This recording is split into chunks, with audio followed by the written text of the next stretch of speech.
This is our series, Baby Steps, and today I want to talk to you about what do you do when you get overwhelmed?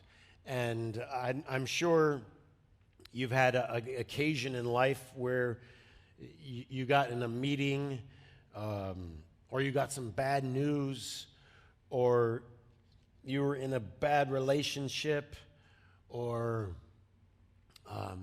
you were thrown into a mess that you didn't see coming and you felt completely overwhelmed. Anybody remember this experience? And a lot of times what happens when we get overwhelmed is we freeze. And the task that's in front of us, the problem that's facing us, it seems like there's no way we're going to get through this. Maybe you're recovering from something, you're trying to overcome something, and you just get to a point where you stop and you stare at the problem so long that it paralyzes you. And so today I want to talk about how do we go through something that feels overwhelming.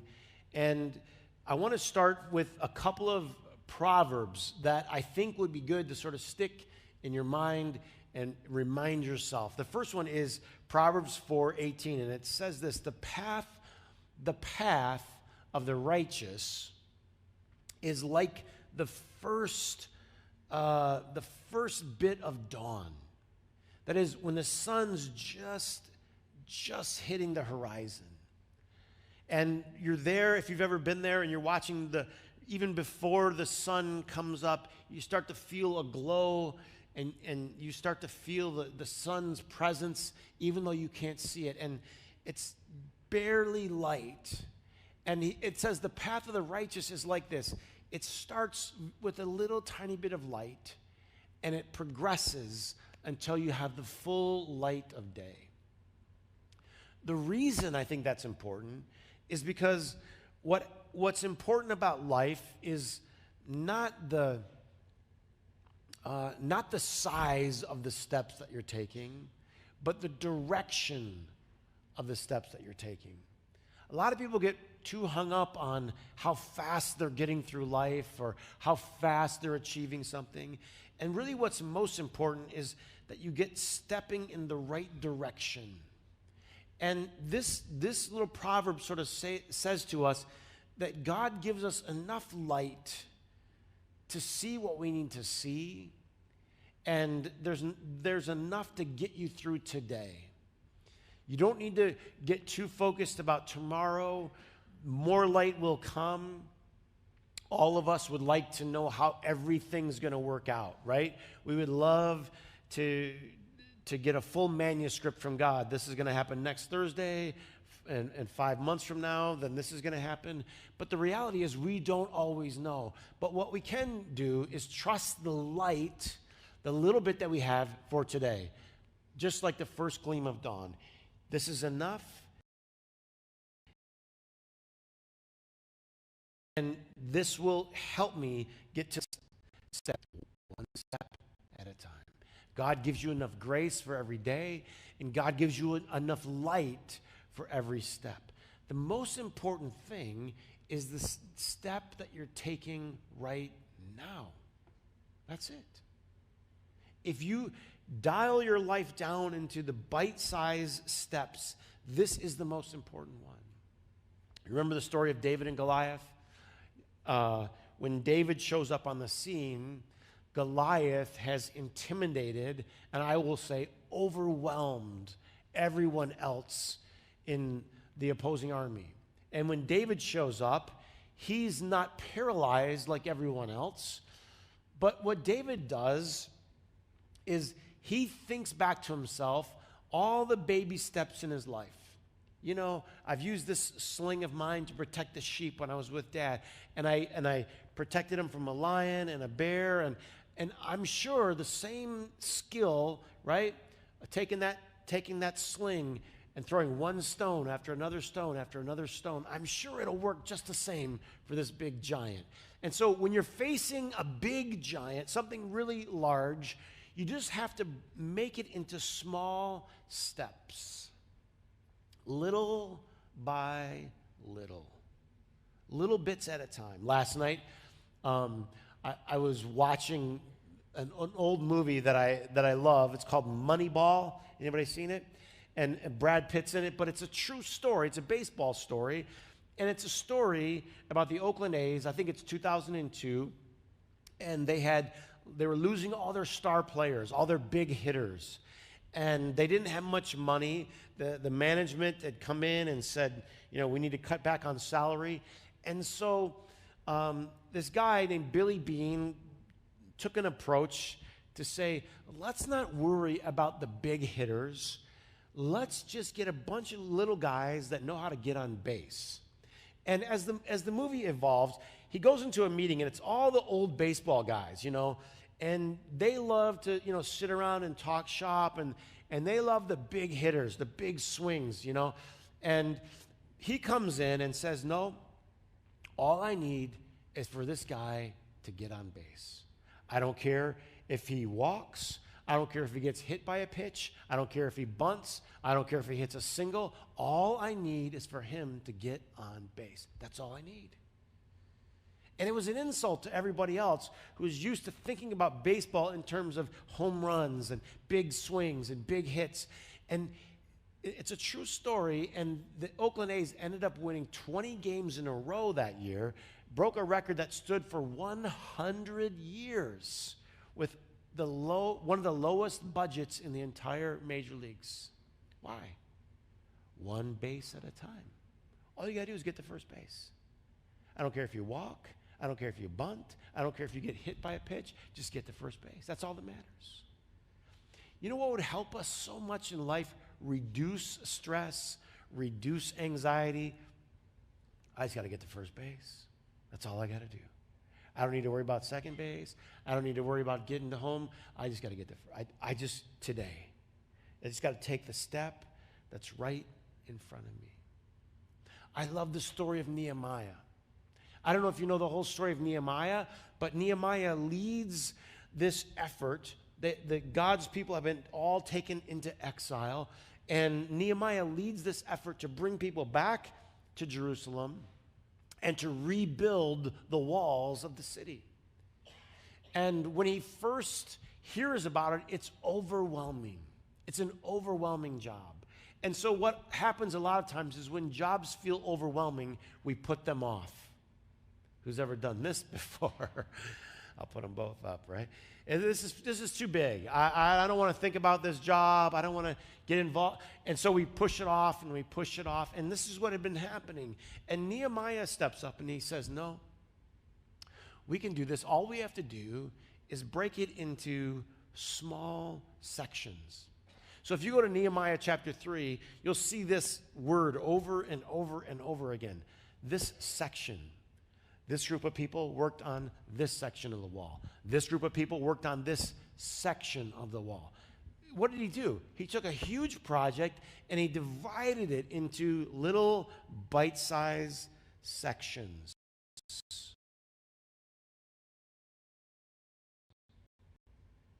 And each section had a family assigned to them. Each family divided their section into smaller sections, and each person took one breath at a time. And did 52 days. Why? Can I say, I think this is actually the key to life. This is it.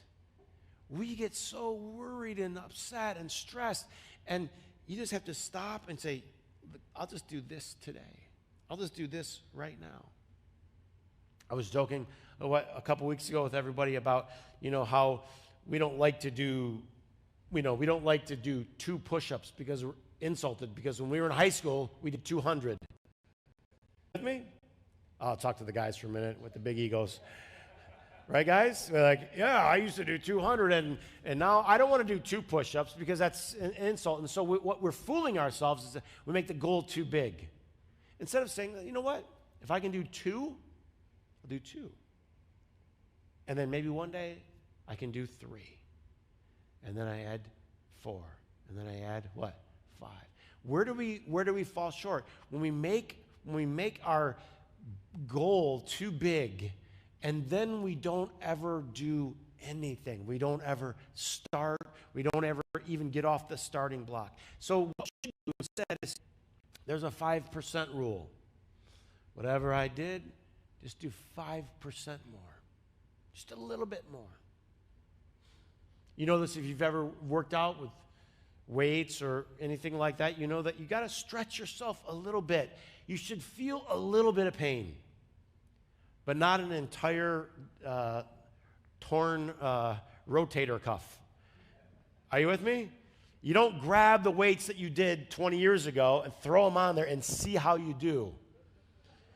You just take a little bit. That's okay.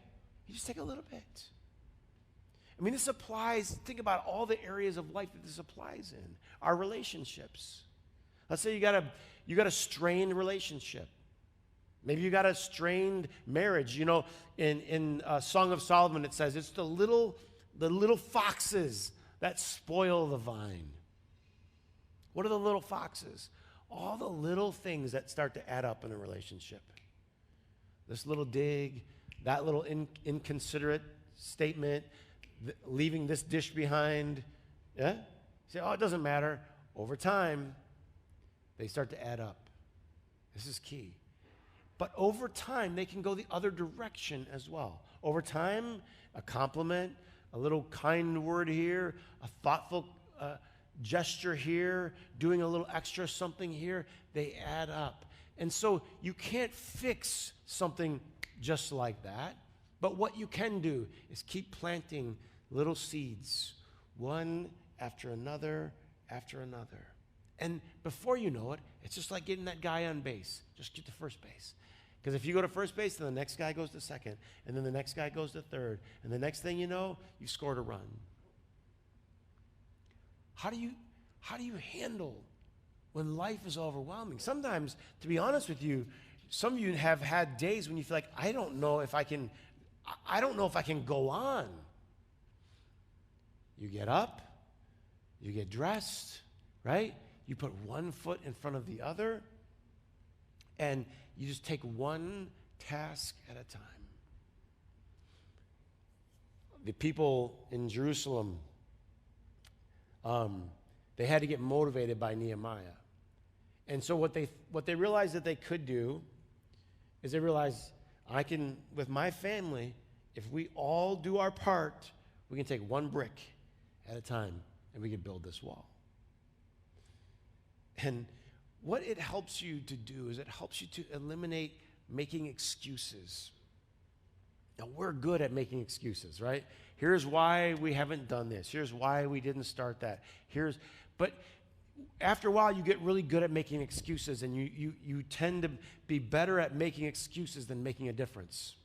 And so the thing that you have to do is you have to eliminate all the excuses. And how do you do that? You just keep making it smaller and smaller and smaller.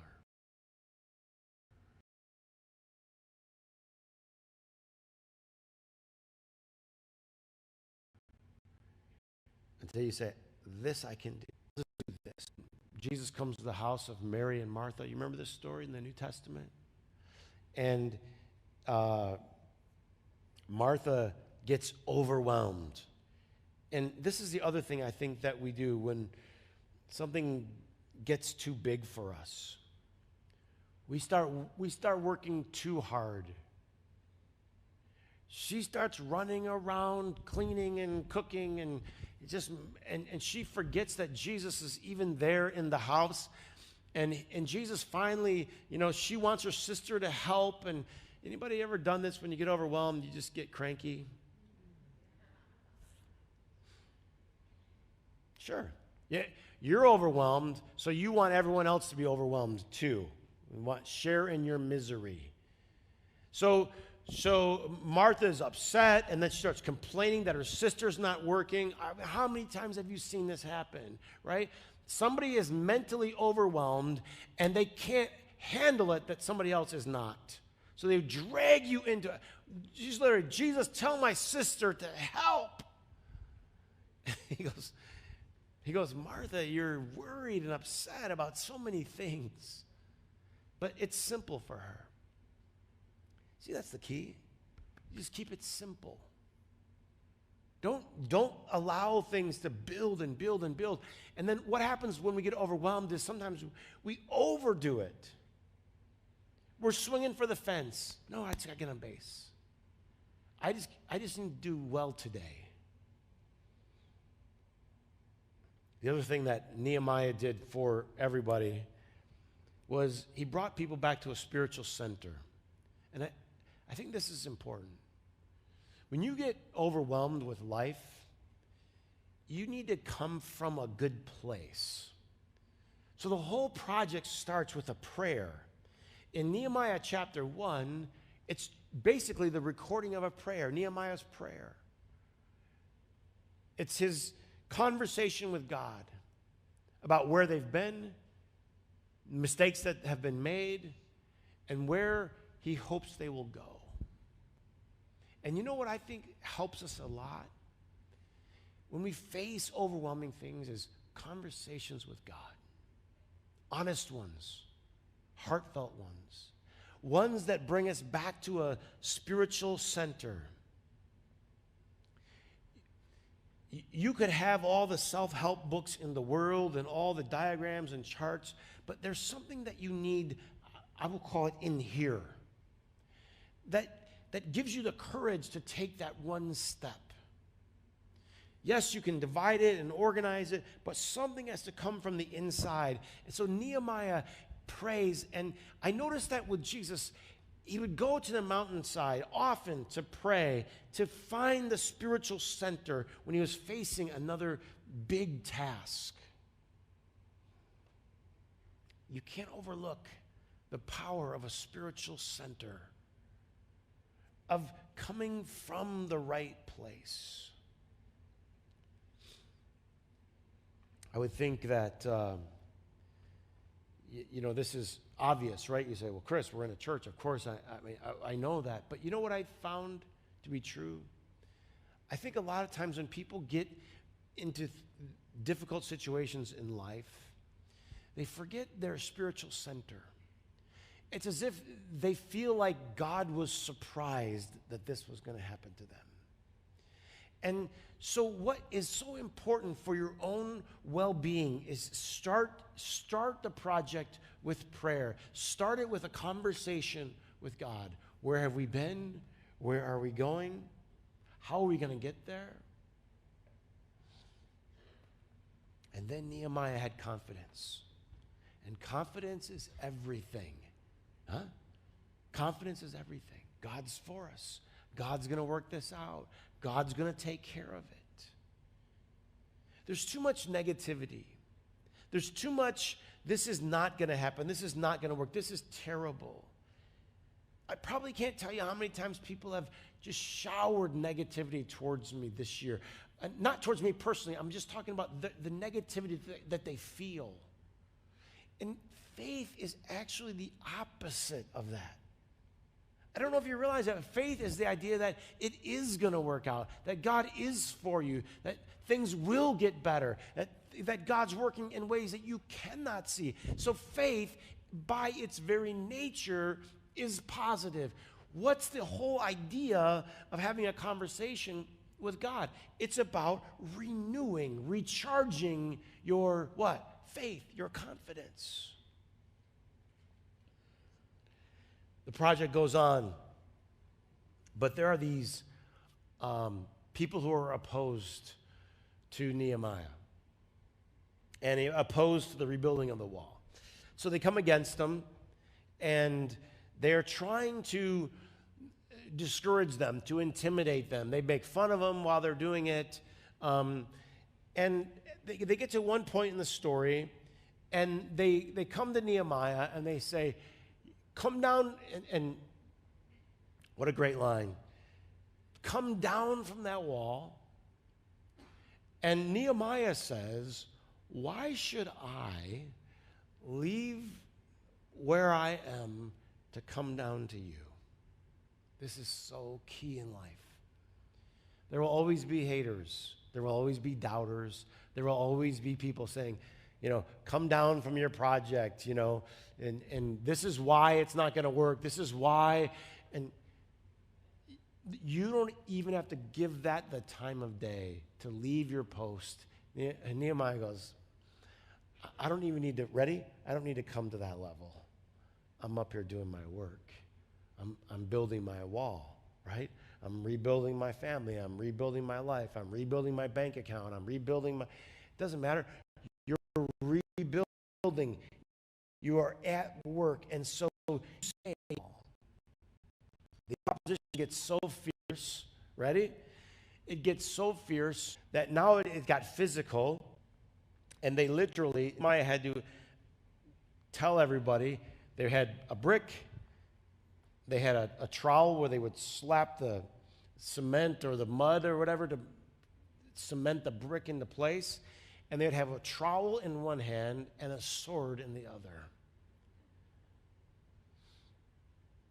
Anybody ever feel like you're at your breaking point, like I can't do anymore? This is that spot right there, right? But guess what? You can do it. Most of us, you've been gifted, you have two hands, right? You have two hands. This is too much. They're coming against us. It's over. No, it isn't. You do this with this hand, and you hold on with this hand. Did your work get slowed down? Drastically. That's okay. It's not about the speed. It's about the direction. You just keep building in the right direction. Everybody look here. Look. Just keep going in the right direction. That's the key. Just keep going in the right direction. It doesn't matter how fast. You just keep stumbling in the right direction. Of course, I couldn't do a whole message on baby steps without talking about Charlie. I mean, the queen of baby steps, right? And so the other day we were visiting my mom, and we go to this little park near her house, and it has little water fountains. They shoot up, and Charlie just takes off running with these little baby steps. And how many know sometimes the speed is a problem? You're going a little faster than you should, right? And you try so hard to go, slow down, just take one step at a time, slow down. She can't help it, right? She can't help it. And sure enough, she gets running and she trips and she smashes her little face, and it's just the worst. How many know what I'm talking about? It's the worst feeling. Hits her head, big, blood on her forehead, blood coming out of her nose. A good Rocky moment for her. And so badly you just want to go, just take one, slow it down. Just take one step at a time. You get bruised up when you get ahead of yourself. Look, just take one step. And here's the thing. This is what's so key. You'll enjoy it. You'll enjoy making that little bit on that day, that bit of progress going forward. As Jesus said, give us this day our daily bread. This is my daily bread. This is my daily task. This is all I need to worry about. This is all I need to focus on. The wall will get built, right? The task will be accomplished. It's going to happen. But this happens one step at a time. Think about Jesus' day. In Jesus' day, there was all kinds of trouble, overwhelming trouble. So much so that people created little organizations and bands, ways to deal with the trouble. We'll call the overwhelming trouble the vicious rule of the Roman Empire. And how were they going to fix this, fight this, combat this? And people had different ways. There were ways, they had little, I guess you would call them little mini terrorist movements. The Sicarii, who would go around and they carried these little daggers in their cloak, and they would just go to a market and stick a knife into a Roman soldier and try to sneak away. They had ways of trying to manipulate the political power. And along comes Jesus, and he has a completely different way. One of the reasons that people didn't,